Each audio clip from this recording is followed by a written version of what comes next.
Hi there, my name is George Morgan of wonderpicks.com, which you may very well know because you're on this YouTube channel watching this video.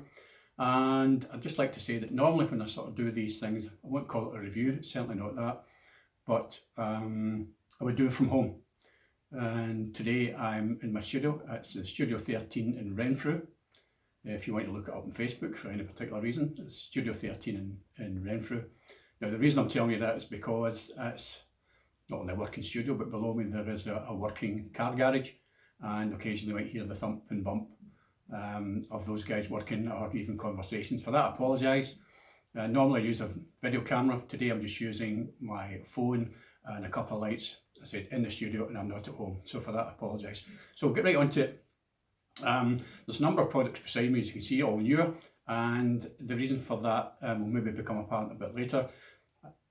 Now what we're talking about is the F1-400, which is a portable light source here. Now in the studio I use Elinchrom lights, and when out on location, certainly working outdoors, I use the Quadras, that's the Elinchrom Quadras. But I've had them for quite a number of years now, and one of the batteries has gone, so there's 3 lights, and that's basically down to 2 with a battery away. And getting to replace them would have been, or is, very expensive. Because they no longer make the particular battery that they uses in the system that I initially bought.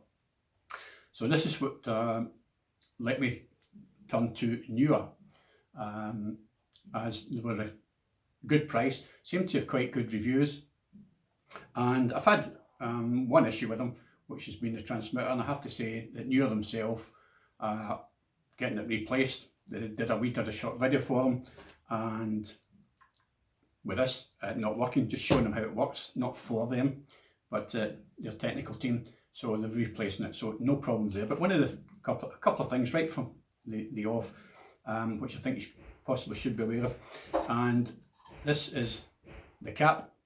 Now inside these ridges, what I did, and if you've got one and haven't already done so, you'll quickly realise that this marks this rim, this metal rim here.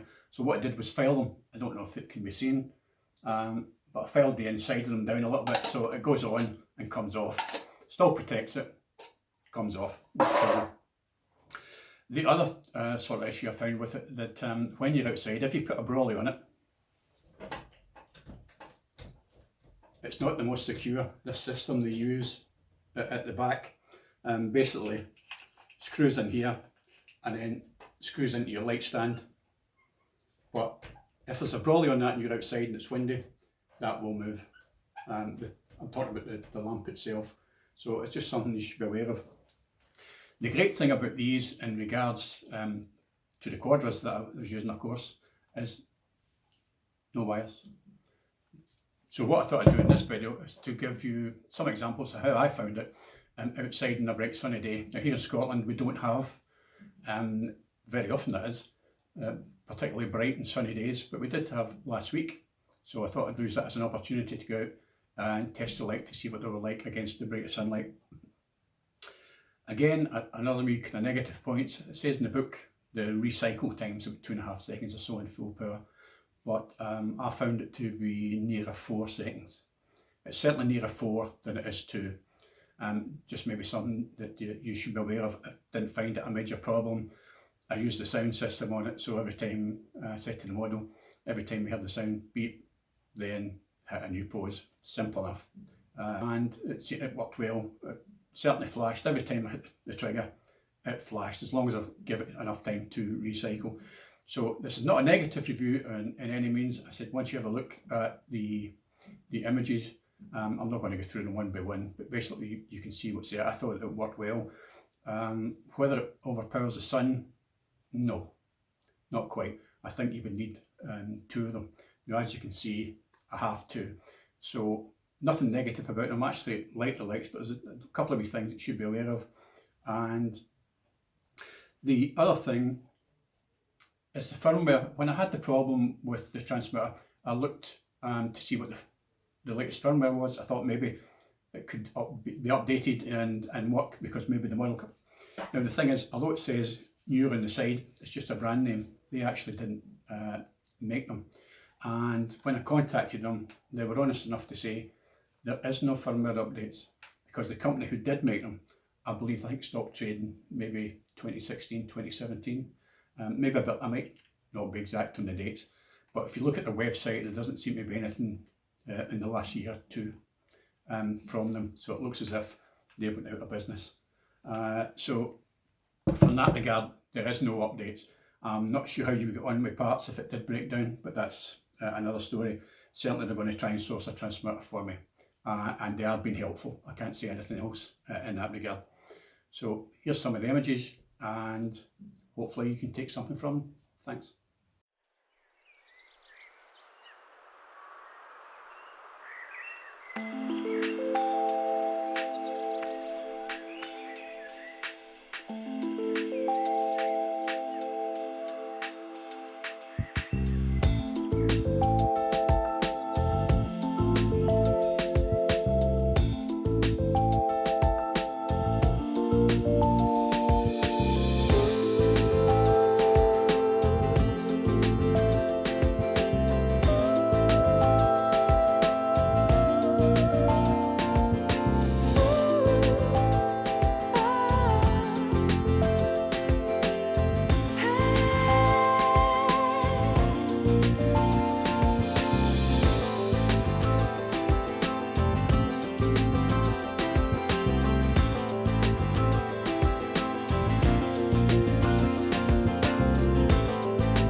if you've got any sort of problems with it, what I tend to find is as long as you're on the right channel and the right group, then that tends to be the sort of most common problems that people have. People ask me, this is why, one of the reasons why I did this short video.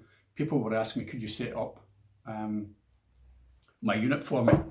Now, just to show that I've got confidence in Neewer, then I bought the Vision 5 as well. No pun intended, a newer version. So there we go. So I have got confidence in the company. I think the stuff is good, and certainly at the price point, I could buy 3 or 4 of these for the price of my Omicron units. In fact, I could buy at least 2 of them just to replace my batteries. So in that regards, even if you don't get years and years out of it, you could certainly purchase 2 or 3 of them at least from some of the equipment that I've been using myself previously. So would I recommend it for outside? Yeah, I certainly don't use it in the studio, but for outside work, yeah, absolutely brilliant. And if you've got 2 of them or 3 of them, or 2 of these heads perhaps, and a flash unit on your camera, then I think you can produce some great results, especially kind of portrait wise. So I said, not a review by any means. I'm not a blogger again, but hopefully you might have taken something. If any questions you've got, please ask. I'm not saying I'm a font of all knowledge in it. I'm certainly not, but I'll try and answer, and hopefully anybody else who contributes. If I don't know the answer, hopefully someone else will. So thanks for watching, greatly appreciated. Cheers.